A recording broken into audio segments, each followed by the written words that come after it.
Credit card का smartly इस्तेमाल कर आप असल में पैसे भी कमा सकते हैं। सुनने में अटपटा लग सकता है, लेकिन ये सही है। नहीं, इसके लिए आपको अपना क्रेडिट कार्ड किसी को उधार देने की जरूरत नहीं है और ना ही बेतहाशा शॉपिंग करने की। करना ये है कि बस डिसिप्लिन तरीके से कार्ड का इस्तेमाल करें और मुफ्त में पैसे कमाएं। तो पैसा वसूल के इस एपिसोड में इसी विषय पर चर्चा करेंगे।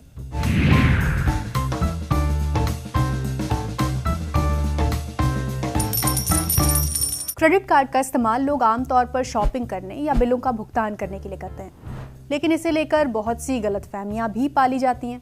मसलन कि ये तो कर्ज का जाल है, खर्चे बढ़ाता है, क्रेडिट कार्ड कंपनियां गुपचुप तरीके से ब्याज लेती हैं, एक्सेट्रा एक्सेट्रा। इन गलतफहमियों को दूर करने के लिए सबसे पहले ये समझना जरूरी है कि क्रेडिट कार्ड किस प्रिंसिपल पर काम करता है। क्रेडिट कार्ड कंपनी आपको एक तरीके से 30 से 45 दिनों का इंटरेस्ट फ्री लोन देती है, यानी इस दौरान आप क्रेडिट कार्ड से कुछ भी खर्च कर सकते हैं। फिर कंपनी बिल जनरेट करेगी और तय दिन यानी ड्यू डेट पर इसे चुकाने को कहेगी। आप इसे उस दिन या उससे पहले चुका देंगे तो आपको किसी तरह का इंटरेस्ट नहीं देना होगा। अब आपके मन में सवाल उठ सकता है कि फिर ये बैंक मुफ्त में क्रेडिट कार्ड क्यों बांट रहे हैं? तो जवाब ये है कि ये बैंक मर्चेंट से आपके खरीदारी या बिल पेमेंट का कुछ चार्ज यानी कमीशन लेते हैं।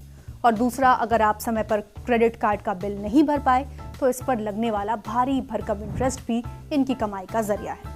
खैर, अब लौटते हैं क्रेडिट कार्ड से कमाई के अपने मूल टॉपिक पर। तो बेसिक फंडा है क्रेडिट कार्ड का डिसिप्लिन तरीके से इस्तेमाल। मसलन आपको सैलरी मिली, लेकिन आप अपने महीने के पूरे बिल क्रेडिट कार्ड से चुकाते हैं।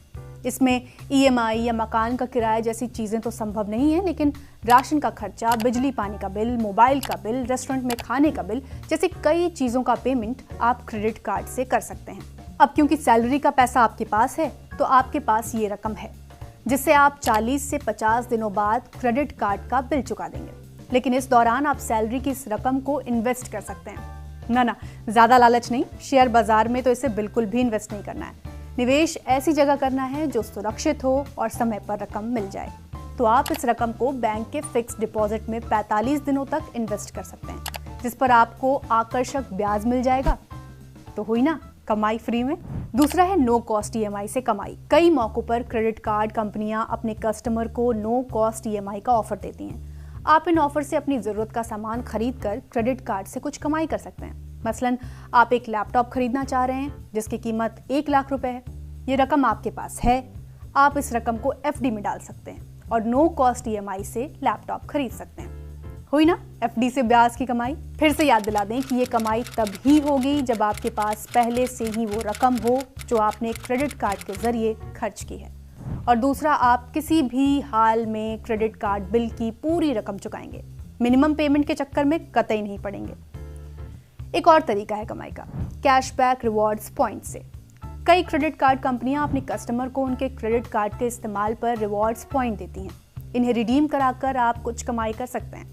और दूसरा है कैशबैक। ज़्यादातर क्रेडिट कार्ड कंपनियां बिजली, पानी, मोबाइल आदि के बिल भरने पर कैशबैक का ऑफर देती हैं। इससे भी आप कुछ कमाई कर सकते हैं। एक और बड़ा फायदा ये है कि क्रेडिट कार्ड बिल का समय पर भुगतान कर देने से सिबिल स्कोर सुधरता है और भविष्य में जब कभी आप बैंक से लोन लेंगे तो ब्याज दरों में छूट भी मिलती है।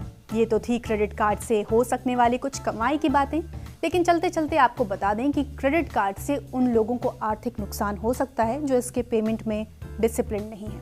तो जब भी क्रेडिट कार्ड का इस्तेमाल करें, मिनिमम पेमेंट बैलेंस को भूल कर भी ना देखें और पूरे बिल का भुगतान करें।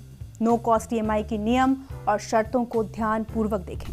सालाना फीस पर नजर रखें कि कहीं कार्ड अपग्रेड करने के नाम पर कंपनियां ये बढ़ा तो नहीं रही हैं। तो पैसा वसूल के इस एपिसोड में इतना ही। आप भी किसी वित्तीय मसले को समझना चाहते हैं तो कमेंट बॉक्स में हमें बता सकते हैं।